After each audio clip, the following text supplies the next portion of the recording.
नमस्कार दोस्तों, मैं यादवेंद्र सिंह आपका हार्दिक स्वागत करता हूं मैग्नेट ब्रेन्स कंपटीशन के इस चैनल पर। कहता है परिंदा खोल दे पंख मेरे, कहता है परिंदा खोल दे पंख मेरे, अभी और उड़ान बाकी है। जमीन नहीं है मंजिल मेरी, अभी तो पूरा आसमान बाकी है।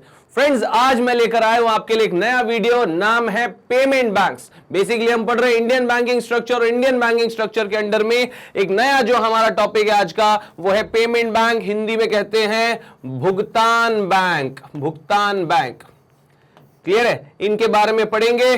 तो आज हमारे सभी परिंदे मतलब सारे स्टूडेंट्स उड़ान भरेंगे बैंकिंग की फील्ड में और सफर करेंगे पेमेंट बैंक्स की दुनिया में।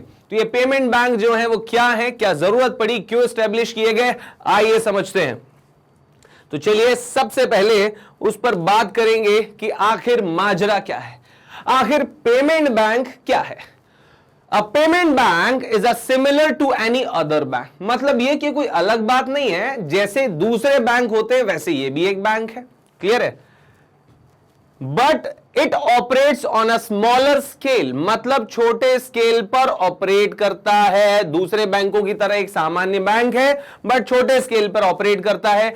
Does not involve any credit risk, मतलब क्रेडिट रिस्क में इन्वॉल्व नहीं होता। फ्रेंड्स, क्रेडिट का मतलब क्या होता है, उधार देना। मतलब ये कि क्रेडिट रिस्क मतलब सीधी सी बात, उधार देने में लोन वाले रिस्क में इन्वॉल्व नहीं होता है, मतलब कुल मिला के लोन नहीं देता। आगे और डिस्कशन पे आपको समझ में आएगा। मतलब पहले आपको सीधी सी बात समझ में ये आई कि एक पेमेंट बैंक एक नॉर्मल सा बैंक है, बस ये जो है वो बेसिकली स्मॉल स्केल पे ऑपरेट करता है और साथ साथ में क्रेडिट रिस्क नहीं लेता, मतलब उधार देने का जोखिम नहीं लेता। तो क्या करता है, in other words it can perform the majority of banking operation, मतलब ये सारे ज्यादातर बैंकिंग ऑपरेशन कर सकता है, बट ये लोन और क्रेडिट कार्ड इशू नहीं कर सकता। जो मैं आपको थोड़ी देर पहले बता रहा था, ना लोन इशू कर सकता है ना क्रेडिट कार्ड इशू कर सकता है, बाकी सारे बैंकिंग ऑपरेशन कर सकता है। कौन कौन से बैंकिंग ऑपरेशन कर सकता है भैया, लोन के अलावा क्या बचता है, तो it can accept demand deposit. Friends, demand deposit पर पहले भी चर्चा हुई है, ऐसा डिपॉजिट जिसे आप अपनी मर्जी से जब चाहे वापस ले पाए। तो डिमांड डिपॉजिट क्या होते हैं, करंट अकाउंट और सेविंग अकाउंट। ये करंट अकाउंट सेविंग अकाउंट से हम अपनी मर्जी से जब चाहे पैसा वापस ले लेते, कभी भी पैसा वापस लेते, बैंक मना तो नहीं करता। तो क्योंकि हम अपनी डिमांड पे जब चाहे पैसा वापस ले पाते हैं, इसलिए उसे क्या कहा जाता है, डिमांड डिपॉजिट। तो भैया इन केस ऑफ एक्सेप्ट ये it can accept demand deposit of rupees up to 1 lakh. इसकी लिमिटेशन है, 1 लाख रुपए तक ही एक इंडिविजुअल से ये स्वीकार कर सकता है। एक व्यक्ति से अधिकतम कितना, 1 लाख रुपए डिपॉजिट ये एक्सेप्ट करता है। As well as remittance, mobile payments, transfers, purchase and other banking services such as ATM, debit cards, net banking and third party fund transfer।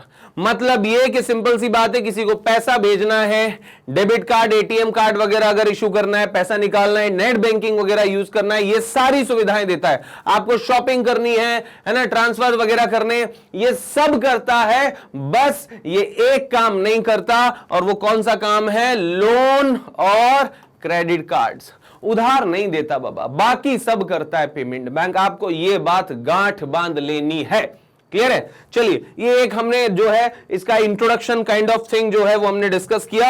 अब आगे चलते हैं, एग्जैक्टली डेफिनेशन क्या है, व्हाट इज पेमेंट बैंक।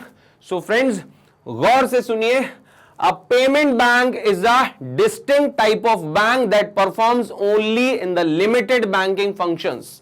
मतलब ये कि ये एक अलग तरह के बैंक हैं जो लिमिटेड बैंकिंग फंक्शंस जो हैं वो उनका परमिशन है इन्हें by the banking regulation act 1949। ये जो बैंकिंग रेगुलेशन एक्ट है इसका नाम बार बार आता है हर बैंक में। तो आपको बता दूं कि बेसिकली बैंकों को लाइसेंस ही जो है वो बैंकिंग रेगुलेशन एक्ट के आधार पर मिलता है। जिन लोगों ने मेरा पहले वीडियो भी अटेंड किए हैं, इंडियन बैंकिंग हिस्ट्री के वीडियो भी अटेंड किए हैं, ये बात वो बहुत अच्छे से जानते हैं कि भैया बैंकिंग रेगुलेशन एक्ट जो है वो क्या कहलाता है, बैंकिंग का संविधान। अगर एक बैंक को लाइसेंस मिलता है तो वो भी किसके हिसाब से मिलता है? बैंकिंग रेगुलेशन एक्ट 1949 के हिसाब से मिलता है। और बैंकिंग रेगुलेशन एक्ट 1949 ये कहता है कि पेमेंट बैंक जो है वो कुछ लिमिटेड बैंकिंग ऑपरेशंस जो है वो परफॉर्म कर सकते हैं। क्लियर है? अच्छा, acceptance of deposit, payments and remittance services, मतलब ये कि सिंपल सी बात है, पैसा जमा कर सकते हैं, ठीक है। उसके बाद फिर पेमेंट, भुगतान वगैरह कर सकते हैं, मनी ट्रांसफर कर सकते हैं। इंटरनेट बैंकिंग यूज कर सकते हैं, ऑनलाइन बैंकिंग यूज कर सकते हैं। अच्छा, उसके बाद फिर ये बिजनेस करस्पॉन्डेंट की तरह भी काम कर सकता है। बिजनेस करस्पॉन्डेंट मतलब ये कि भैया आप किसी को अपना प्रमोटर भी बना सकते हैं, इसको पेमेंट बैंक को। जैसे एसबीआई है, स्टेट बैंक ऑफ इंडिया है, उसको कहीं किसी इलाके में, शहर में, गांव में अपना बिजनेस फैलाना है तो पेमेंट बैंक को अपना करस्पॉन्डेंट बना के भेज सकता है, वो पेमेंट बैंक के थ्रू अपना काम करवा सकता है। मतलब एसबीआई की रीच और आगे बढ़ाने, डीप पेनिट्रेशन, गांव-गांव, ग्रामीण जनसंख्या तक पहुंचाने में या अनबैंक्ड एरियाज में पहुंचाने में जो है ये मदद करेगा। मतलब ये बड़े बैंकों का, बड़ी फाइनेंशियल इंस्टीट्यूशंस का ये क्या बन सकता है? बिजनेस करस्पॉन्डेंट बन सकता है, बीसी बन सकता है। लेकिन याद रखिए, लास्ट वीडियो अगर किसी को याद हो तो स्मॉल फाइनेंस बैंक किसी भी बैंक का बिजनेस करस्पॉन्डेंट नहीं बन सकता। स्मॉल फाइनेंस बैंक पिछले वीडियो में हमने पढ़ा है, वो बीसी नहीं बन सकता, पेमेंट बैंक बीसी बन सकता है। स्मॉल फाइनेंस बैंक जो हमने पढ़ा था एसएफबी, वो सभी तरह की बैंकिंग फैसिलिटीज देता है लेकिन स्मॉल स्केल पे, अकाउंट भी खोलता है, लोन भी देता है, सब कुछ करता है लेकिन स्मॉल स्केल पे। लेकिन ये स्मॉल स्केल बैंकिंग करता है पर लोन नहीं देता। कौन? Payment bank. ये आप याद रखेंगे। अच्छा, तो बिजनेस करस्पॉन्डेंट बन सकता है पेमेंट बैंक। आपसे एग्जाम में पूछा जाए, इंटरव्यू में पूछा जाए, आप बता देंगे। For other bank are example of some activities, मतलब ये कुछ ऐसे एग्जाम्पल्स हैं जो एक्टिविटीज जो है वो कर सकता है bank. They are initially permitted to collect deposit up to 1 lakh rupees per individual. एक व्यक्ति से ये कितना कलेक्ट कर सकते हैं? अभी हमने डिस्कशन देखा था इंट्रोडक्शन वाली स्लाइड में कि 1 लाख रुपए तक ये स्वीकार कर सकते हैं। फिर से याद रखिए, अ payment bank is a distinct type of bank that performs only limited banking functions permitted by Banking Regulation Act। मतलब बैंकिंग रेगुलेशन एक्ट ने जो सीमित ऑपरेशंस की अनुमति दी है, पेमेंट बैंक वही परफॉर्म कर सकते हैं, जैसे कि डिपॉजिट एक्सेप्ट करना, जैसे कि इंटरनेट बैंकिंग, है ना, जैसे कि बिजनेस करस्पॉन्डेंट के रूप में काम करना, पैसा ट्रांसफर करना, बहुत कुछ। लेकिन बस लोन नहीं। आप ध्यान रखना, इधर लोन का नाम नहीं लेना भैया, गड़बड़ हो जाएगी। They can help with money transfer as well as sell insurance। ओहो, क्या बात है, क्या बात है। देखिए यहां पर ये मनी ट्रांसफर में हेल्प तो करते ही हैं, साथ में इंश्योरेंस भी बेच सकते हैं। क्लियर है? मतलब सिंपल सी बात है, जब एक बैंक बैंकिंग के साथ साथ इंश्योरेंस भी देता है तो उसे बैंक एश्योरेंस भी बोला जाता है। क्लियर है? तो इंश्योरेंस भी बेच सकते हैं। म्यूचुअल फंड की फैसिलिटी, मतलब ये कि ये बेसिकली शेयर मार्केट में पैसा भी लगा सकते हैं। मतलब कुल मिला के ये कह लो भैया कि ये जो है यूनिवर्सल बैंकिंग भी करवा सकते हैं। बैंकिंग भी दे रहे हैं, इंश्योरेंस भी दे रहे हैं, इन्वेस्टमेंट फैसिलिटी भी दे रहे हैं। देखिए, मनी ट्रांसफर हो गया, बैंकिंग, इंश्योरेंस हो गया और ये इन्वेस्टमेंट, इन सब की फैसिलिटी दे रहे हैं। मतलब यूनिवर्सल बैंकिंग भी करवा सकते हो आप इनसे। उसके बाद फिर furthermore they can only issue ATM cards, debit cards, not credit card. बार बार आपको याद दिला रहा हूं, क्रेडिट कार्ड मतलब लोन, क्रेडिट कार्ड जो है वो इशू नहीं करते पेमेंट बैंक। आप इंटरव्यू में गए, बड़ी मेहनत के बाद, तैयारी के बाद आपसे पूछ लिया कि मोहतरमा या साहिब बताइए कि क्या पेटीएम, या बोले तो पेमेंट बैंक जो है, या पेटीएम जो आप पेमेंट बैंक आपने नाम सुना होगा, क्या वो क्रेडिट कार्ड इशू कर सकता है? तो आपको जवाब क्या देना है? वो ये भी पूछेगा डेबिट कार्ड इशू कर सकता है, तो आप बताएंगे डेबिट कार्ड और एटीएम कार्ड तो इशू कर सकता है लेकिन क्रेडिट कार्ड इशू नहीं कर सकता। प्रैक्टिकल एग्जांपल, प्रैक्टिकल क्वेश्चन इस तरह से जो है आपसे एग्जाम में पूछे जा सकते हैं। तो आप जो है पूरे विश्वास के साथ लबरेज होकर कहिएगा कि नहीं नहीं, पेटीएम जो है या पेटीएम पेमेंट बैंक या पेमेंट बैंक जो है वो क्रेडिट कार्ड इशू नहीं करते, है ना। चलिए, अब उसके बाद फिर दे, मतलब कि कौन? Payment banks are not permitted to establish subsidiaries. मतलब यह कि इन्हें अपनी सहायक संस्था स्थापित करने की परमिशन नहीं है। Not permitted to establish subsidiary, मतलब ये अपनी सहायक संस्था एस्टैब्लिश नहीं कर सकते हैं। खुद ही तो इतने छोटे से हैं, बहुत छोटे से बैंक है ये, तो ये अपनी सहायक संस्था नहीं बना सकते, ये दूसरों की सहायक संस्था बन सकते हैं, है ना। अभी बताया था कि ये बिजनेस करस्पॉन्डेंट बन सकते हैं बड़ी ऑर्गेनाइजेशन के, है ना। अच्छा, मतलब ये कि एक एनबीएफसी भी नहीं बना सकते, छोटे मोटे जो है काम करने के लिए किसी को, अगर जैसे मान लो इन्हें लग रहा है कि हम तो लोन नहीं दे सकते पर दूसरे से दिलवा सकते हैं, तो ये बेसिकली वो काम भी नहीं कर सकते। More importantly, they are not permitted to engage in any lending activities। किसी भी तरह की, बार बार घुमा फिरा के हर डिस्कशन में वही बात आ रही है कि उधार लेन देन वाली किसी भी एक्टिविटी में इसको नहीं फंसना है। ये ऐसी सब्सिडरी, ऐसी सहायक संस्था भी नहीं बना सकता कि भैया ग्राहक मैं लाके दूंगा, लोन तू दे देना, ऐसा भी नहीं होगा यहां पर। क्लियर है। फिर उसके बाद a committee chaired by doctor Nachiket Mor साहब, है ना, उसने रेकमेंड किया था, नचिकेत मोर कमेटी ने ये रेकमेंड किया था कि क्या एस्टेब्लिश करो, पेमेंट बैंक। मतलब ये कि अगर आपसे एग्जाम में पूछा गया कि बताइए पेमेंट बैंक किस कमेटी की सिफारिश पर एस्टेब्लिश हुए, स्थापित हुए, तो आप बताएंगे किस कमेटी की सिफारिश पर, नचिकेत मोर कमेटी की सिफारिश पर पेमेंट बैंक स्थापित हुए, पेमेंट बैंक एस्टेब्लिश हुए, ये आप याद रखेंगे। अच्छा, ये पेमेंट बैंक जो है ये सर्व करते हैं लो इनकम इंडिविजुअल्स और स्मॉल बिजनेसेस के लिए। सिंपल सी बात है ना। मतलब ये कि इनको बनाया गया इसलिए है कम इनकम वाले लोग जो हैं, है ना, उसके अलावा जो स्मॉल या छोटे बिजनेस या व्यापार वाले लोग हैं उनके लिए जो है बेसिकली ये बैंक बनाया गया है, आप याद रखेंगे। चलिए, ये नचिकेत मोर साहब को देख लीजिए, मेरे पीछे छुपे हुए थे बहुत देर से, है ना, मैं इनके सामने आ रहा था, आप इन्हें पहचान लीजिए। यही है वो व्यक्ति जिनकी वजह से पेमेंट बैंक की स्थापना हुई, है ना, याद रख लीजिए, अच्छे से पहचान लीजिए। ओके, आगे बढ़ते हैं।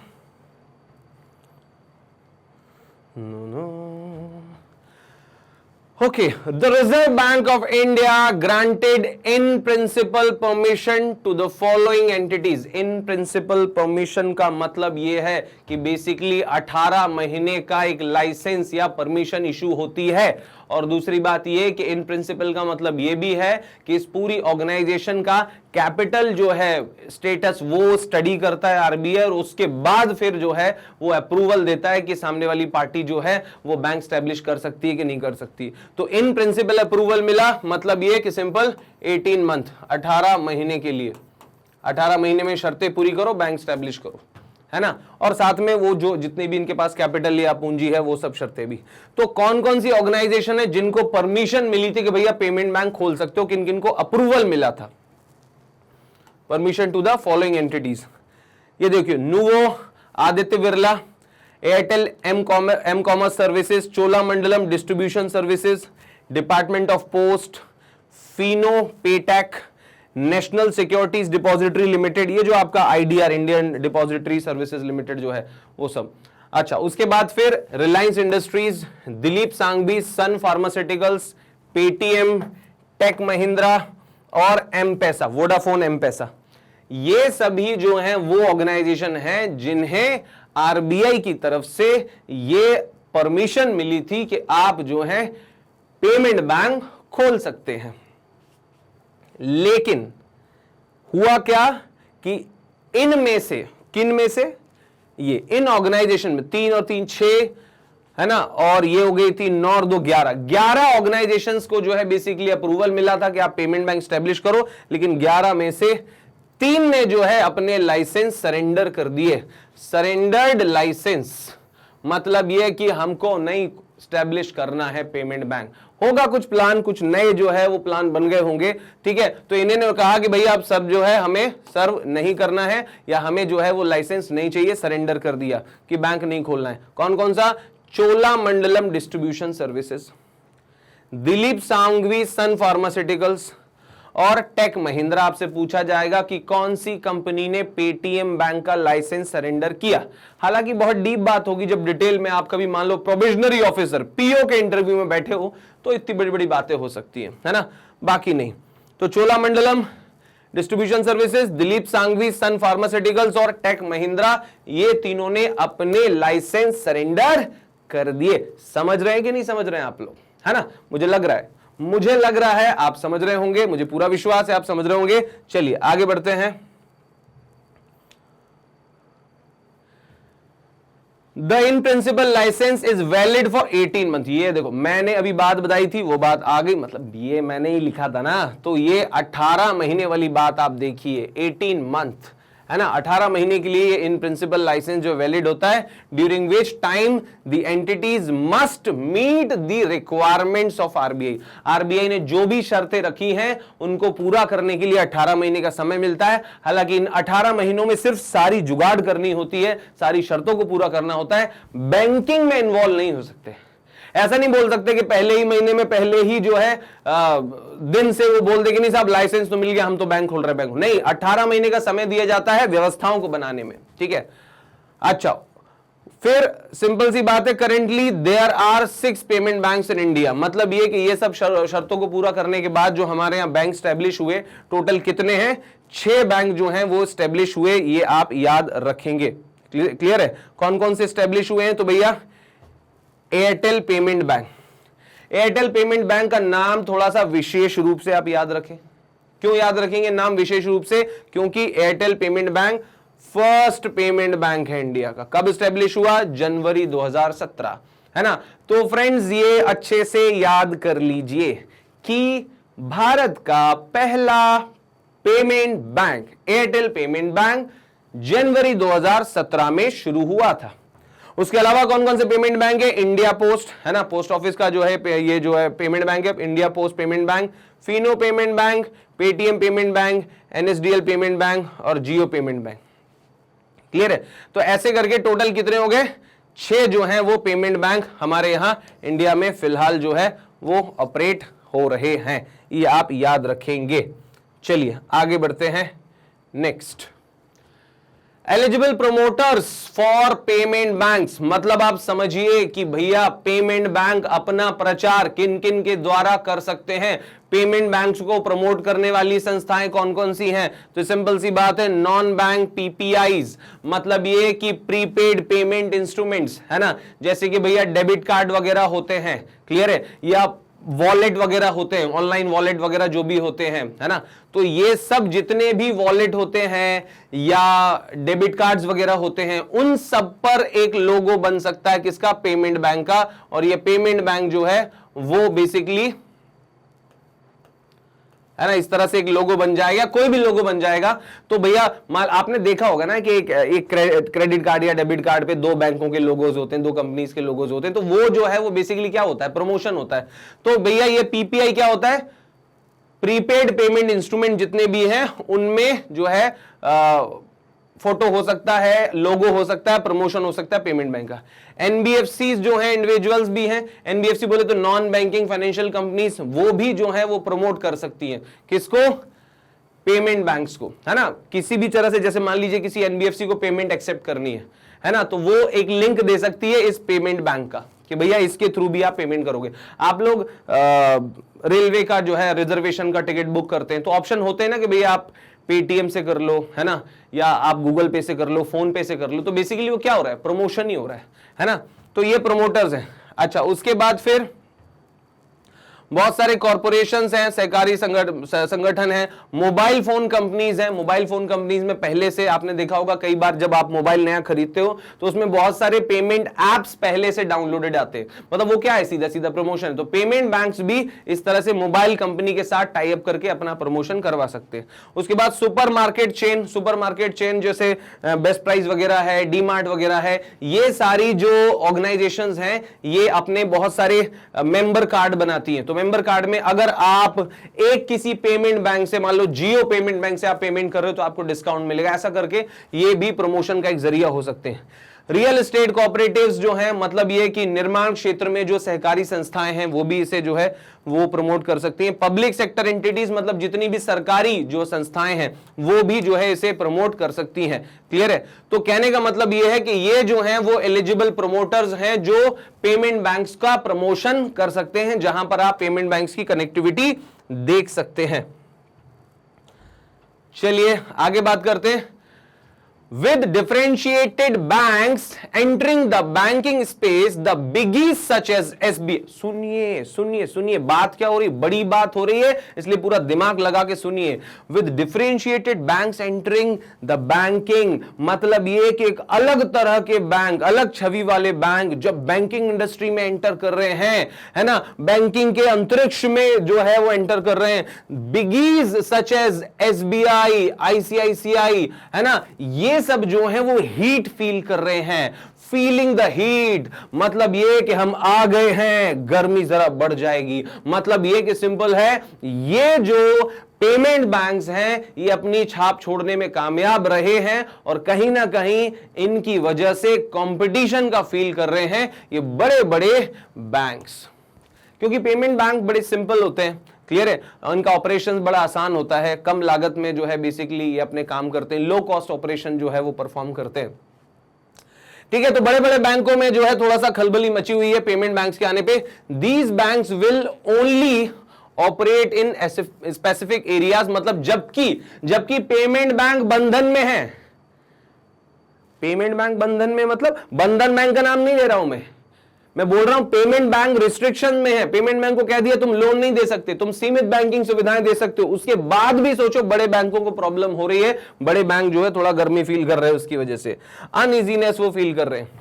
अब बात करते हैं पेमेंट बैंक्स का उद्देश्य क्या है, ऑब्जेक्टिव क्या है।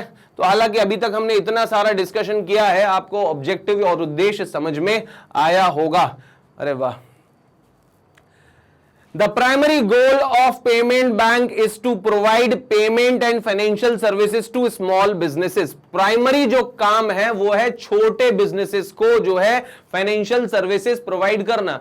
मतलब छोटे छोटे बिजनेस हैं जो पेमेंट्स वगैरह में जो है अब छुट्टा पैसा नहीं है, पेमेंट करना है, लेन देन करना है, पैसा जमा करना है, उधर पहुंचाना, तो ये सब के लिए व्यक्ति क्या कर सकता है, पेमेंट बैंक की मदद से खट से पेमेंट कर सकता है ना।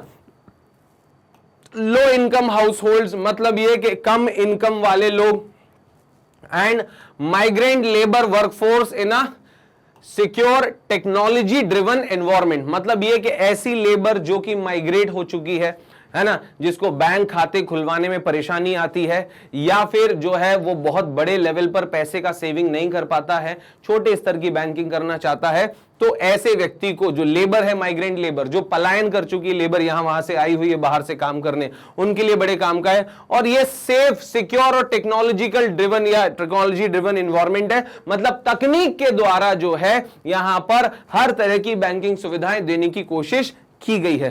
The RBI goal with payment bank is to increase financial service penetration मतलब ये कि और ज्यादा जो है वो पेनिट्रेट किया जाए और ज्यादा भीतरी इलाकों तक जो है फाइनेंशियल सर्विसेज पहुंचाई जाए। मतलब सिंपल सी बात, रिमोट रीजन्स मतलब वो जहां पर बैंकिंग सुविधाएं अभी नहीं पहुंच पा रही हैं या ना के बराबर पहुंचती हैं, वहां पर डीप पेनिट्रेशन जो है वो बैंकिंग सर्विसेज की जो चुभन है वो वहां फील कराई जाए कि भाई हां हम आ गए हैं। और ये सब किसकी वजह से हो सकता है, पेमेंट बैंक की मदद से हो सकता है।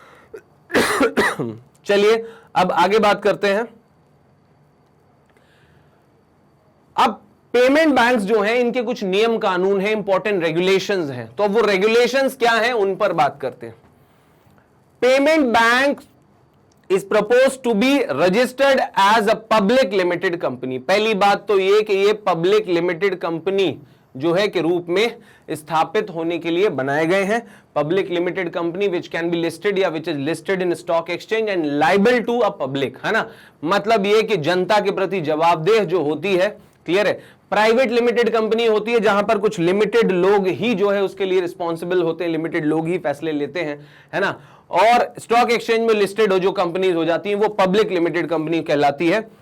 अंडर कंपनीज एक्ट 2013, मतलब कुल मिला के आपसे पूछा जाए कि पेमेंट बैंक किस एक्ट के तहत रजिस्टर्ड हैं, तो भैया कंपनीज एक्ट 2013 और दूसरा बैंकिंग रेगुलेशन एक्ट 1949 के तहत जो है इनको लाइसेंस प्राप्त है। मैंने आपको पहले भी समझाया, कई बार बताया कि रिजर्व बैंक ऑफ इंडिया जितने भी प्राइवेट बैंकों को लाइसेंस देता है वो बैंकिंग रेगुलेशन एक्ट 1949 के आधार पर ही देता है। बैंकिंग रेगुलेशन एक्ट का सेक्शन 22 जो है वो ये बताता है कि सेक्शन 22 के तहत बैंकिंग रेगुलेशन एक्ट 1949 के तहत पेमेंट बैंक को लाइसेंस दिया गया।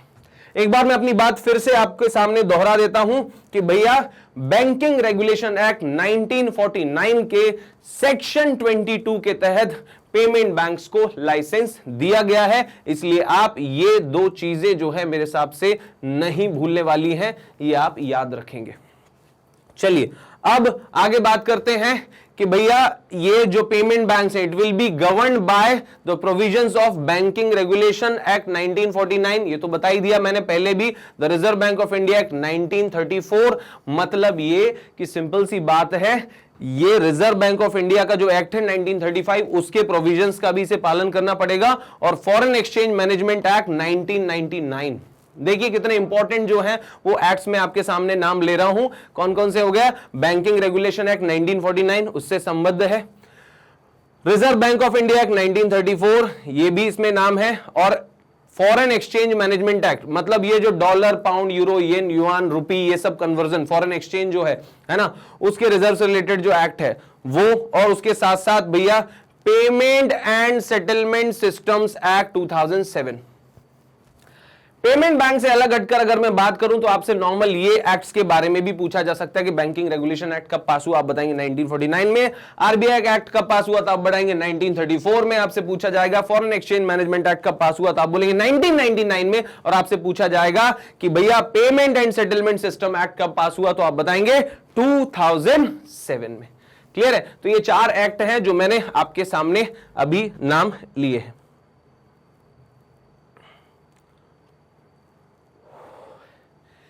उसके बाद फिर बात करें जो गाइडलाइंस है वो आगे ये कहती हैं कि they must keep cash reserve ratio. Friends cash reserve ratio क्या होता है वो मैं आपको बताना चाहता हूं बेसिकली, कि दिन भर में बैंकों के पास में जो भी पैसा आता है, अच्छा बैंकों के पास पैसा कहां से आता है? Current account, saving account, recurring account और फिक्स डिपॉजिट अकाउंट। तो ये जो current account, saving account, recurring account और फिक्स डिपॉजिट अकाउंट जो हैं, ये बेसिकली चारों अकाउंट्स हैं जो बैंक में होते हैं, और इनमें जितना भी पैसा एक दिन में आता है, वन डे का जो भी अमाउंट होता है, फिलहाल जो परसेंटेज है वो है 4%। 4% कैश के रूप में जो है भिजवाना पड़ता है, कहां पे? आरबीआई में। आरबीआई में मैं इसको अगर आपको थोड़ा सा कंक्लूड करूं तो सिंपल सी बात है, दिन भर का जो भी पैसा बैंकों में जमा होता है उसका 4% पैसा कैश में बैंक आरबीआई में भिजवा देते हैं। क्लियर है? और यही जो है वो क्या कहलाता है? Cash reserve ratio, CRR. और ये सीआरआर मेंटेन करना पड़ता है कमर्शियल बैंक की तरह ही पेमेंट बैंक्स को भी। एग्जाम में अगर पूछा जाए कि क्या पेमेंट बैंक सीआरआर मेंटेन करते हैं, तो जी हां, ये सीआरआर वो मेंटेन करते हैं। क्लियर है? ताकि फ्यूचर में कभी कैश फ्लो या पैसे की जरूरत पड़े तो इसका उपयोग हो सके, है ना। चलिए अब आगे का पॉइंट मैं आपको समझाता हूं। A minimum of 75% of its demand deposit balance must be invested in a statutory liquidity ratio। अब यहां पर एक और टर्म आपके सामने आ गई है, क्या? SLR। क्या गई भैया? SLR। एक और टर्म आ गई। तो ये जो मिनिमम टर्म है ना, 75%, मैं आपको बता रहा हूं, minimum of 75% of its demand deposit. जरा इसको ध्यान से समझ लीजिए आप, है ना। मैं थोड़ा सा और क्लियर कर देता हूं आपको कि भैया जो भी डिमांड डिपॉजिट है, अब डिमांड डिपॉजिट कौन सा है? ये करंट अकाउंट और सेविंग अकाउंट। तो डिमांड डिपॉजिट करंट अकाउंट और सेविंग अकाउंट होते हैं। फिर बार बार ये डिस्कशन में आ रहा है, आपको बता देता हूं, करंट अकाउंट बिजनेसमैन के लिए होता है, सेविंग अकाउंट आम आदमी है, सबके लिए होता है। ये दोनों ही अकाउंट है जिनमें हम जब चाहे पैसा डिपॉजिट कर सकते हैं और जब चाहे अपनी मर्जी पैसा वापस ले सकते हैं। तो क्योंकि इन अकाउंट से हम अपनी डिमांड पर जब चाहे पैसा वापस ले पाते हैं, इसलिए इन्हें क्या कहा जाता है? Demand deposit. ये दोनों ही अकाउंट कहलाते हैं डिमांड डिपॉजिट। मैं बार बार आपको समझा देता हूं फ्रेंड्स कि डिमांड डिपॉजिट क्या होता है। और एक दिन में जितना भी डिमांड डिपॉजिट आता है, मतलब करंट अकाउंट और सेविंग अकाउंट में जितना भी पैसा आता है एक दिन में, उसका 75% पैसा बैंकों को कहां खर्च करना पड़ता है? एसएलआर में। कहां खर्च करना पड़ता है? एसएलआर। अब दोस्तों क्वेश्चन ये उठता है कि व्हाट इज एसएलआर? तो सिंपल सी बात है, ये जो चारों अकाउंट है, current account, saving account, recurring account और फिक्स डिपॉजिट अकाउंट, इनमें एक दिन में जितना भी पैसा आता है उसका 4% कहां भेजते हैं? ये आरबीआई में कैश के रूप में। वो कहलाता है क्या? सीआरआर।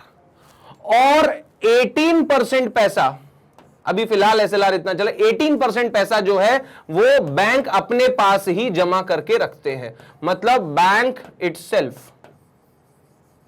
क्लियर है? मतलब सिंपल, संदेश को समझिए, बात को समझिए कि बैंक में एक दिन में मानो पैसा आया 1000 रुपीज।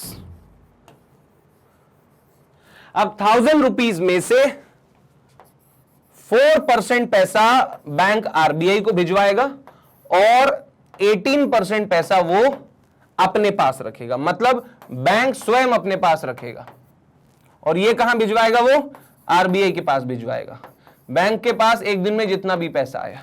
तो ये जो 4% कैश के रूप में भिजवाता है ये कहलाता है एसएलआर। और ये जो, सॉरी मैं आपके सामने जो है मुझे इसे बोलना चाहिए सीआरआर, कैश रिजर्व रेशियो, और इसे कहा क्या जाता है? SLR, statutory liquidity ratio. आप याद रखेंगे। तो भैया सिंपल सी बात है, बैंकों के पास, अब हमारे डिस्कशन पे हम वापस आते हैं। मैं आपको सीआरआर और एसएलआर मैंने समझा दिया। Cash reserve ratio, bank RBI में 4% पैसा जमा करवाते हैं उनके डेली डिपॉजिट का, और 18% पैसा वो अपने पास जमा करके रखते हैं उनके डेली डिपॉजिट का, उसको बोलते हैं एसएलआर, स्टैट्यूटरी लिक्विडिटी रेशियो। और ये एसएलआर 3 फॉर्म में जमा हो सकता है, कैश, गोल्ड और गवर्नमेंट सिक्योरिटी।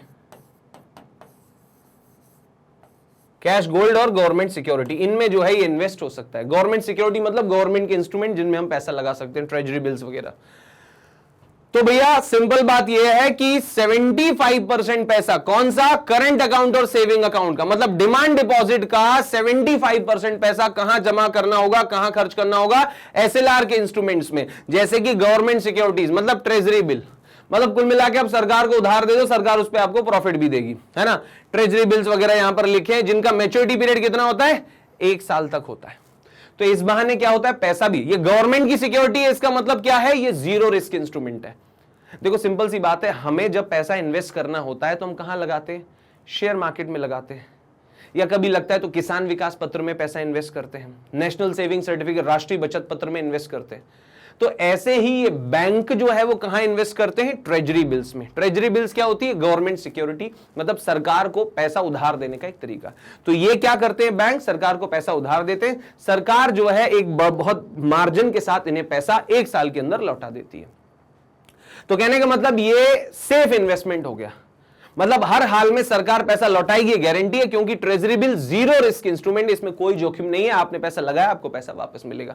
तो भैया पेमेंट बैंक छोटे बैंक हैं, ये सुरक्षित कैसे रहेंगे? तो इसके लिए इनको नियम बना दिया गया है कि इनके पास करंट अकाउंट, सेविंग अकाउंट में जितना भी पैसा आएगा डेली, उसका 75% ये कहां पर खर्च करेंगे? एसएलआर पे खर्च करेंगे। क्लियर है? अच्छा, उसके बाद फिर बात करते हैं, और एसएलआर में भी कहां? गवर्नमेंट सिक्योरिटीज में। For operational and liquidity management purpose a maximum of 25% in current and time and fixed deposits need to be held with other scheduled commercial banks। देखिए सिंपल सी बात है, मैक्सिमम ऑफ 25%, मतलब अधिकतम जो है 25% जो है करंट एंड टाइम, आप समझ रहे हैं, है ना। मतलब ये कि ये जो है वो टाइम लाइबिलिटीज होती हैं, है ना। तो करंट एंड टाइम लाइबिलिटीज या फिक्स डिपॉजिट जो है need to be held with other scheduled commercial bank, मतलब 25% पैसा जो है ये दूसरे जो कमर्शियल बैंक्स हैं उनमें फिक्स्ड डिपॉजिट के रूप में रख सकते हैं, टाइम डिपॉजिट के रूप में रख सकते हैं। 25% पैसा मैक्सिमम है, अधिकतम 75% पैसा इन्हें कहां खर्च करना है? एसएलआर पे खर्च करना है, और 25% पैसा अधिकतम, इससे ज्यादा नहीं, मैक्सिमम 25% ये कॉमर्शियल बैंक में डिपॉजिट करके रख सकते हैं, है ना। तो उस वजह से क्या है भैया, इनका थोड़ा बहुत कमाई होता रहता है, इंटरेस्ट जो है इन्हें मिलता रहता है उस चीज पे, क्योंकि लोन तो ये दे नहीं सकते, तो कहीं तो इनका पैसा बचे, कहीं तो जो है इनको ब्याज मिले, तो कमाई यहां से होती है। एक तो ट्रांजेक्शन पे होती है, दूसरा यहां पर भी होती है। चलिए आगे बात करते हैं। A payment bank must have a minimum paid up capital of ₹100 crore. Paid up capital का मतलब यह होता है कि उसके शेयर होल्डर्स जो हैं वो उसमें शेयर्स के थ्रू जितना पैसा लगाते हैं, शुरुआत में बिजनेस करने के लिए शेयर्स के थ्रू जितना पैसा जुटाया जाता है वो कहलाता है 100 करोड़ रुपए, है ना। मतलब ये वो कहलाता है पेड अप कैपिटल। तो आपसे पूछा जाएगा कि पेटीएम बैंक को शुरू करने के लिए मिनिमम पेड अप कैपिटल कितना लगता है? 100 करोड़ की पेड अप कैपिटल लगती है, आप याद रखेंगे। शुरुआती पूंजी जो है कितनी चाहिए शेयर्स के थ्रू? वो 100 crore. For the first 5 years after the companies inception, the minimum initial contribution to paid up equity capital must be at least 40%।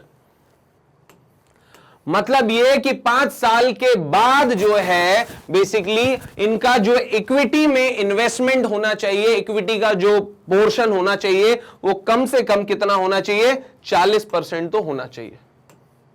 40% पैसा जो है इक्विटी के थ्रू इन्वेस्ट होना चाहिए, ये आपको याद रखना है। अब बात करते हैं महत्व क्या है, किसका महत्व क्या है? पेमेंट बैंक्स का महत्व क्या है? तो payment banks brings unbanked people into the fold of formal banking. Clear है? पेमेंट बैंक जो है उन्होंने क्या किया? अनबैंक्ड पीपल जो है, अनबैंक्ड पीपल मतलब जिनको बैंकिंग सुविधाएं नहीं मिली है, उनको फॉर्मल बैंकिंग में जो है वो लेकर आए हैं ये payment bank, well also accelerating financial inclusion. मतलब ये कि वित्तीय समावेशन को भी बढ़ावा दे रहे हैं। फाइनेंशियल इंक्लूजन, फिर एक बार दोहराता हूं, फाइनेंशियल इंक्लूजन का मतलब हिंदी में वित्तीय समावेशन, मतलब रिमोट एरियाज में, अनबैंक्ड एरियाज में बैंकिंग सुविधाएं पहुंचाना फाइनेंशियल इंक्लूजन कहलाता है। किफायती और सस्ती बैंकिंग सुविधाएं देना फाइनेंशियल इंक्लूजन कहलाता है। उसके बाद फिर और क्या महत्व इनका? तो ये जो है स्प्रेड करते हैं, spread of banking will also help the poor become financially literate. मतलब सिंपल सी बात है कि बैंकिंग सेवाएं जितनी दूर दूर तक फैलेंगी, जितना डीप फैलेंगी, उतना ज्यादा लोग फाइनेंशियली अवेयर होंगे, साक्षर होंगे और बेसिकली पॉवर्टी या गरीबी से लड़ने में जो है हेल्प मिलेगी। अगर व्यक्ति बैंकों का जानकार बनता है तो डेफिनेटली वो अपने जरूरत का पैसा भी जुटा सकता है और साथ में बचत भी कर सकता है, उससे कमा भी सकता है। बस जरूरत है तो किसकी? फाइनेंशियल लिटरेसी की, मतलब कि वित्तीय जो है अवेयरनेस होनी चाहिए। क्लियर है? तो पॉवर्टी से भी लड़ सकता है। The RBI establishment of payment bank is a significant step. मतलब यह कि आरबीआई का जो स्टेप था पेमेंट बैंक को स्टैब्लिश करने का, एक वो महत्वपूर्ण कदम है। People in rural areas will be reached by payment banks. मतलब ये कि ये जो रूरल एरियाज के लोग हैं, ये जो है बेसिकली अगर इन तक बैंकिंग पहुंचेगी, इन तक बैंकिंग की पहुंच होगी तो डेफिनेटली वो पेमेंट बैंक्स की तरह होगी या पेमेंट बैंक के द्वारा होगी, ऐसा आरबीआई का मानना है, ऐसा आरबीआई का इंटेंशन है। क्लियर है? चलिए अब आगे बढ़ते हैं। Next, payment banks will ensure that more money enters the banking system. देखो सिंपल सी बात है, बहुत सारे बैंक काम कर रहे हैं, कमर्शियल बैंक्स काम कर रहे हैं, जैसे कि पब्लिक सेक्टर बैंक काम कर रहे हैं, प्राइवेट बैंक काम कर रहे हैं, रीजनल रूरल बैंक काम कर रहे हैं, कोऑपरेटिव बैंक काम कर रहे हैं, स्मॉल फाइनेंस बैंक काम कर रहे हैं, एनबीएफसीज भी काम कर रही हैं, बहुत सारी नॉन बैंकिंग फाइनेंशियल कंपनीज, इतना सब जो है। लेकिन अगर इसके अलावा एक और बैंक का टाइम, मतलब पेमेंट बैंक भी अगर बैंकिंग करेगा तो डेफिनेटली कहीं ना कहीं बैंकिंग सर्विसेज जो है उसमें मनी जो है वो हमारे सिस्टम में वो बढ़ेगा, बैंकिंग सिस्टम में मनी जो है वो एंटर करेगा, ज्यादा बढ़ेगा। तो कुल मिला के पेमेंट बैंक के होने से फायदा ही है, नुकसान नहीं है ना। जनता को सुविधाएं आसानी से मिलेंगी। आज कितनी आसानी से हम पेमेंट कर पाते हैं। Various banks including big banks like SBI are looking to expand their rural reach. मतलब यह कि बड़े बड़े बैंक एसबीआई जैसे वो इस बात में संभावनाएं तलाश रहे हैं कि भैया गांव में बिजनेस शुरू किया जाए, और उनका गांव में बिजनेस शुरू करने के लिए पेमेंट बैंक उन्हें हेल्प कर सकते हैं। मैंने आपको थोड़ी देर पहले समझाया था कि पेमेंट बैंक किसी बड़े बैंक का बीसी बन सकता है। मतलब ये कि ये एसबीआई का बीसी बन सकता है। कौन? Payment bank. क्लियर है? और पेमेंट बैंक की मदद से एसबीआई गांव-गांव तक अपनी सुविधाएं या बैंकिंग सर्विसेज पहुंचा सकता है। तो कहीं ना कहीं ये जो है वो बहुत हेल्प करेगा। Rural banking and financial inclusion are being expanded. मतलब यह कि इनका महत्व यह भी है पेमेंट बैंक का कि इसकी वजह से जो ग्रामीण बैंकिंग है और वित्तीय समावेशन है वो क्या हो गया है? पहले से कई गुना ज्यादा बढ़ गया है। Is it clear? अच्छा, उसके बाद फिर the formal financial system in expanding, मतलब ये कि जो फॉर्मल फाइनेंशियल सिस्टम, फॉर्मल का मतलब ये कि पहले जो लोग उधार लेन देन करते थे वो साहूकारों से उधार लेन देन करते थे या साहूकारों के पास पैसा रखते थे, तो अब उसकी जगह तो भैया स्मॉल फाइनेंस बैंक आ गया, रीजनल रूरल बैंक आ गया, सब आ गया। लेकिन अब पैसे का लेन देन भी जो है, जो लोग कैश करते थे ना, अब ये लोन तो नहीं हो सकता, इससे उधार लेन देन तो नहीं कर सकते, लेकिन यहां पर आप पैसा सेफ तो रख सकते हैं, बचत तो कर सकते हैं, लेन देन तो कर सकते हैं। तो कहीं ना कहीं उसमें जो है ये बहुत हेल्प करेंगे। फॉर्मल फाइनेंशियल सिस्टम जो है, प्रॉपर जो विधि विधान से जो फाइनेंशियल सिस्टम काम कर रहा है, वो जो है इसमें हेल्प करेगा ये। It is an effective alternative to commercial bank. Simple सी बात है, कॉमर्शियल बैंक का एक ये जो है दूसरा सब्स्टिट्यूट भी है, अल्टरनेट भी है।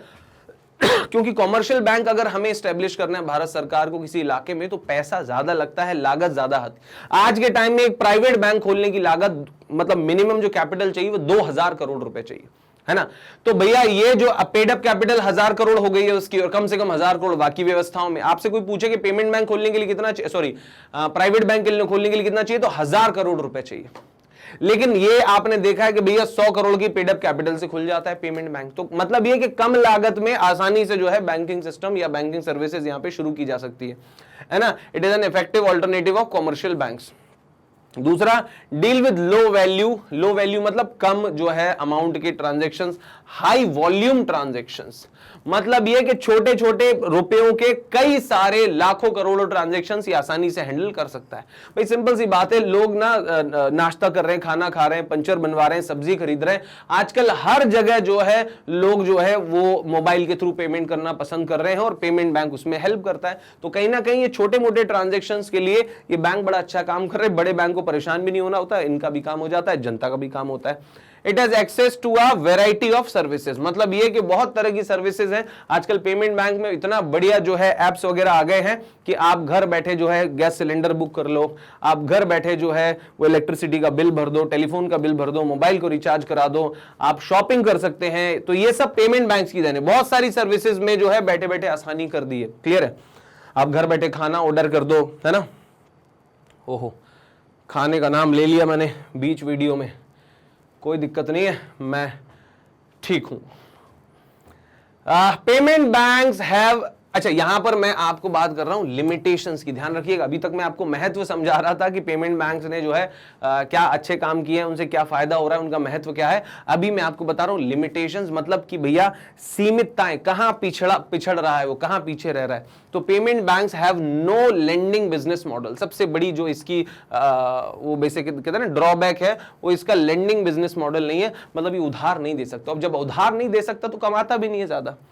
They can't lend money from their deposits so that they can't earn high interest, है ना। मतलब ये कि वो अधिक ब्याज नहीं कमा सकता क्योंकि वो उधार ही नहीं दे सकता, और जब उधार नहीं देगा तो कमाएगा क्या। क्लियर है? तो ट्रांजैक्शंस पे ही, सर्विसेज पे ही थोड़ा बहुत जो पैसा मिल जाता है उस पे, और प्लस जो वो मैंने बताया था कि गवर्नमेंट की सिक्योरिटीज में वो इन्वेस्ट करता है अपना 75% पैसा, और कॉमर्शियल बैंक्स में 25% पैसा अधिकतम वो डिपॉजिट कर सकता है एफडीज वगैरह में, उससे कमाई हो जाती है। और बाकी यहां पर लोन के जरिए तो वो कुछ नहीं कमा सकता। तो एक सबसे बड़ी लिमिटेशन तो जो है वो ये हो गई।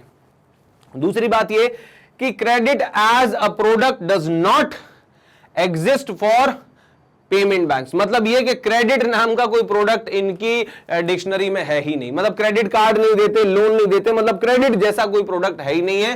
ठीक है, इसकी वजह से putting them at a significant disadvantage, मतलब ये कि सिंपल सी बात, एक महत्वपूर्ण ये कह लें कि ड्रॉबैक या डिसएडवांटेज है उन्हें कि भैया वो जो है वो क्रेडिट प्रोडक्ट कोई भी नहीं चला सकते, जबकि कॉमर्शियल बैंक धड़ल्ले से वो कर रहे हैं, है ना। कॉमर्शियल बैंक पे कोई बंधन नहीं है, वो खूब आराम से सारी बैंकिंग जो है सर्विसेज दे रहे हैं, और इन पे लिमिटेशन है, इस वजह से ये कहीं ना कहीं थोड़ा सा कमतर पड़ जाते हैं। देखिए कैसे बंधन में बंधे हुए पेमेंट बैंक, कितना मासूम जो है पेमेंट बैंक लग रहा है ये आप देखो भैया। पिगी बैंक आजकल रखते हो कि नहीं रखते हो आप लोग पिगी बैंक? मैं भी मतलब अपने पास पिगी बैंक रखता था, अब नहीं, है ना। पहले बचपन में जो है गुल्लक में पैसे डालने का, लेकिन फिर जिस दिन जरूरत पड़ती थी घर वालों से छुपके उसे तोड़ भी देते थे, गुम गई, है ना, पैसे निकाल लेते थे उससे।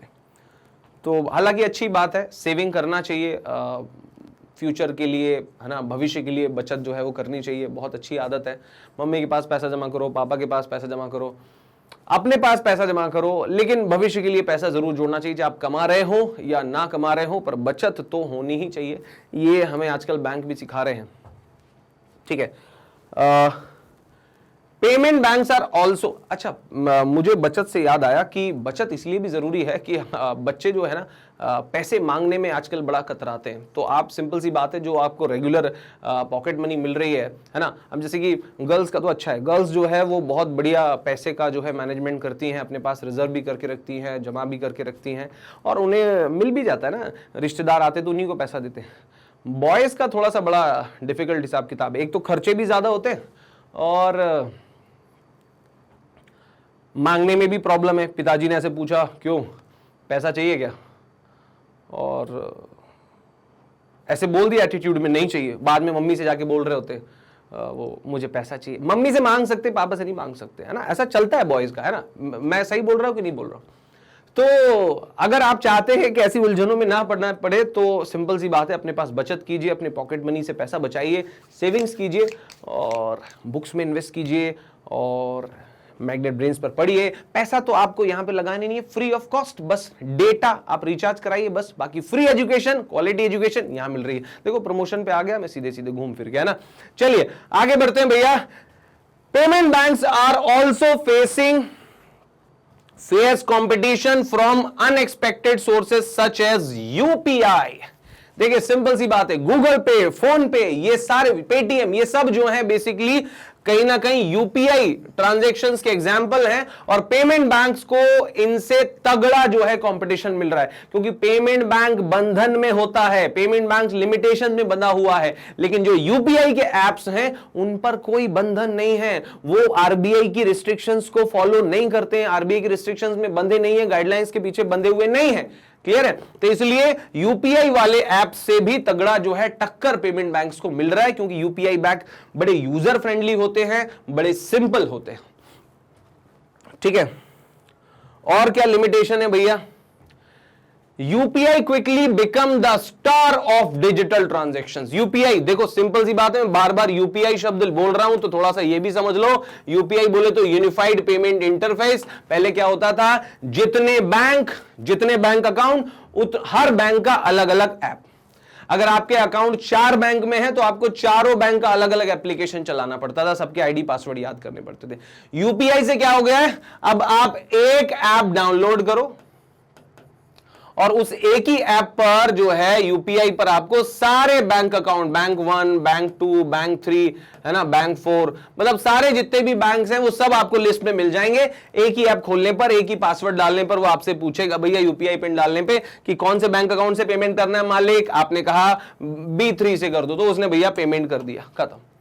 मतलब यह कि अब आप कितने भी अकाउंट खोलो कोई प्रॉब्लम नहीं है, ऐप आपको एक ही डाउनलोड करना है, और यही जो है वो कहलाता है क्या, यूनिफाइड पेमेंट इंटरफेस, जिसने पेमेंट के लिए एक ही रास्ता बना दिया है ना, इसलिए उसको बोलते हैं यूनिफाइड पेमेंट इंटरफेस, मतलब पेमेंट का एक संगठित जो है वो रास्ता बन गया। हाँ, तो मैं बात कर रहा था भैया कि यूपीआई जो है वो बहुत जल्दी ही डिजिटल ट्रांजैक्शंस में बादशाह बन गया भैया, है ना। अच्छा, उसके बाद फिर भैया इसमें जो है बहुत ज्यादा सिक्योरिटी या जो है सुरक्षा भी रहती है, और साथ साथ में मैसिव कैशबैक भी मिलता है, कैशबैक भी बहुत मिलता है, आप ये ध्यान रखो, है ना। बाकी ये जो है वो एक से दूसरे ऐप में ट्रांजैक्शंस भी बहुत आसानी से हो जाता है, बहुत ही फ्लॉलेस होता है, स्मूथ होता है, विद इन सेकेंड ट्रांजैक्शंस होते हैं, है ना। और थर्ड पार्टी पेमेंट्स भी बहुत आसानी से हो सकते हैं। दोस्तों ये मत सोचेगा कि मैं यहां पर यूपीआई के फायदे गिना रहा हूं, मैं यहां पर इसके बहाने पेमेंट बैंक्स की लिमिटेशंस गिना रहा हूं, है ना, कि भैया ये सब जो है पेमेंट बैंक में उतने अच्छे लेवल पर नहीं हो पाता जितना ये यूपीआई एप्स जो है आजकल गूगल पे और फोन पे प्रोवाइड कर रहे हैं, तो उनसे भी अच्छा जो है कंपटीशन मिल रहा है। हालांकि मेरा मानना तो ऐसे है कि ठीक है कंपटीशन मिल रहा है, लेकिन अल्टीमेटली सुविधाएं तो कस्टमर्स को ही मिल रही है ना। अब चाहे वो यूपीआई ऐप से मिले, चाहे पेमेंट बैंक से मिले, या स्मॉल फाइनेंस बैंक से मिले, या रीजनल रूरल बैंक से मिले, या कोऑपरेटिव बैंक से मिले, या कमर्शियल बैंक से मिले, public sector bank, private bank से मिले, फॉरेन बैंक से मिले, कहीं से भी सुविधाएं मिले, सुविधाएं मिलनी चाहिए। देखिए मैंने आपको बातों बातों में सारे बैंक्स के नाम रिवाइज कर दिए। देखिए In contrast to payment banks, the UPI app, third party has a simple interface. मैं अभी बात कर रहा था कि बहुत सिंपल इंटरफेस होता है, यूज करने में बड़ा आसान होता है. That is not governed by banking regulations. मतलब RBI के कोई नियम जो है वो नहीं चलते हैं UPI के एप्स पर, है ना. और दूसरी बात ये है कि वन टैप सॉल्यूशन होता है. यहां पर एक बार आपने क्लिक किया, केवाईसी की कोई जरूरत नहीं है. ऐसा कोई नियम नहीं होता कि आपको ग्राहकों की जान, जैसे बैंकों के ऊपर तलवार लटकती है केवाईसी नॉर्म्स. आप केवाईसी बोले तो नो योर कस्टमर, ग्राहकों की जानकारी जुटाओ. लेकिन गूगल पे को, फोन पे को इतना ज्यादा कुछ नहीं करना पड़ता. यूपीआई एप्स कहलाते हैं ये. इन्हें सिर्फ क्या करना पड़ता है, सिर्फ मोबाइल जो है आपने रजिस्टर कराया, वो आधार से लिंक्ड है, वेरिफिकेशन हो गया, काम हो जाता है, कोड आ जाता है, पेमेंट हो जाता है. There is a general lack of awareness among the general public about how to access these services, है ना. मतलब बेसिकली आम जनता में आज भी थोड़ा सा जो है अनभिज्ञता है, ये अनजान है कि ये पेमेंट बैंक की सर्विसेज कैसे प्राप्त करते हैं, है ना. बहुत सारे लोगों को शायद नहीं आइडिया कि एयरटेल में आप अकाउंट भी खोल सकते हो. एयरटेल पेमेंट बैंक आपको सेविंग अकाउंट की फैसिलिटी भी देता है, सुविधा भी देता है ना. बहुत सारे पेमेंट बैंक जो है वो डेबिट कार्ड और एटीएम फैसिलिटी भी देते हैं. और ये कहां से कैसे उपलब्ध हो पाता है, इसकी जानकारी की अभी आम लोगों में बहुत कमी है. तो ये जितने बड़े लेवल पर सक्सेसफुल होने चाहिए उस लेवल पर अभी फिलहाल काम नहीं कर पा रहे हैं payment banks. Incentives for agents to participate in these activities are lacking. मतलब ये कि जो एजेंट्स को इंसेंटिव मिलना चाहिए वो बहुत कम है. कम इंसेंटिव की वजह से इसका पार्टिसिपेशन मार्केट में बहुत कम है. उसके बाद inadequate infrastructure and operational resources. मतलब ये कि जो इंफ्रास्ट्रक्चर, जो रिसोर्सेज होने चाहिए इन बैंकों के लिए, वैसे रिसोर्सेज है नहीं, वो कनेक्टिविटी नहीं है, वो पहुंच जो है जनता तक उस तरह से अभी नहीं हो पा रही है जैसी होनी चाहिए. इंफ्रास्ट्रक्चर और संरचना की कमी है. वेरियस टेक्नोलॉजी रिलेटेड ऑब्स्टेकल्स, मतलब तकनीक से संबंधित बहुत सारी खामियां हैं, ट्रांजैक्शंस को लेके बहुत सारी खामियां हैं जो धीरे धीरे जो है दूर करने की जरूरत है. लेकिन फिलहाल तो लिमिटेशंस हैं, ये तय बात है, क्योंकि तभी तो अभी जिस लेवल पर हम ग्रोथ चाह रहे थे पेमेंट बैंक्स की, अभी तक वैसी ग्रोथ नहीं आई है. लेकिन नो डाउट पिछले 5 से 7 सालों में 200 से 500% जो है यूपीआई या मोबाइल के थ्रू या पेमेंट बैंक के थ्रू ट्रांजैक्शंस जो है वो बड़े हैं. इस बात में कोई संशय नहीं है कि पेमेंट बैंक अच्छा कर रहे हैं, लेकिन इससे और अच्छा कर सकते हैं, क्योंकि भारत में अपार संभावनाएं हैं. मैंने आपको बताया था कि भारत दुनिया की दूसरी सबसे बड़ी अनबैंक्ड पॉपुलेशन है. मतलब यह कि हमारे यहां लगभग 20 करोड़ लोग हैं जिनके पास प्रॉपर बैंकिंग सुविधाएं नहीं है, और ये अपने आप में बहुत बड़ी जो है वो कह सकते हैं कि समस्या है. कंक्लूजन, मतलब ये कि भैया हम निष्कर्ष पे क्या आते हैं. Somehow, the establishment of payment bank will not only increase financial inclusion, ये financial inclusion को बढ़ावा ही नहीं देगा in the country, but will also strengthen the country's weaker sections. मतलब ये कि कमजोर वर्ग, कमजोरों को सहारा देगा, है ना, कमजोरों को सहारा देगा. और साथ साथ में सिंपल सी बात है, इसने बोला फाइनेंशियल इंक्लूजन, मतलब वित्तीय समावेशन को बढ़ाएगा. मतलब जिन इलाकों में बैंक नहीं है वहां पर बैंकिंग सुविधाएं पहुंचाएगा कम से कम. तो ये वित्तीय समावेशन भी करेगा, कुछ तो कर रहा है, ये अच्छी बात है ना. allowing them to contribute to the country's economic development, मतलब ये कि सिंपल सी बात है कि ये जो है वो कंपनी के आर्थिक विकास में इंपॉर्टेंट रोल प्ले तो कर ही रहे हैं, लेकिन आने वाले समय में और अच्छा जो है ये आर्थिक विकास कर सकते हैं और अच्छा कंट्रीब्यूशन या योगदान कर सकते हैं. क्लियर है. तो ये भैया रहा ओवरऑल डिस्कशन हमारा पेमेंट बैंक्स पर. फ्रेंड्स, आने वाला जो हमारा वीडियो रहेगा वो रहेगा स्पेशलाइज्ड फाइनेंशियल इंस्टीट्यूशंस, मतलब वो विशेष वित्तीय संस्थान जो बेसिकली बने हैं किसी विशेष काम करने के लिए. जैसे एग्रीकल्चर और रूरल डेवलपमेंट के लिए बना है नाबार्ड, जैसे स्मॉल इंडस्ट्रीज के लिए बना है सिडबी. तो जितने भी स्पेशल फाइनेंशियल इंस्टीट्यूशन है उनकी जानकारी मैं आप तक लेके आऊंगा हमारे नेक्स्ट वीडियो में. देखना ना भूलें, हर सुबह आप तक एक वीडियो पहुंचता है मैग्नेट ब्रेन्स के द्वारा, और अलग अलग सब्जेक्ट के दिन भर बहुत सारे वीडियोस आप तक आते रहते हैं. तो हमारे इस फ्री एजुकेशन, इस क्वालिटी एजुकेशन के लक्ष्य को पूरा करने में हेल्प कीजिए. रेगुलर बेसिस पर अपडेट रहिए, लाइक करते रहिए, शेयर करते रहिए और फॉलो कीजिए. Thank you everyone. आज के लिए फिलहाल इतना ही. जय हिंद.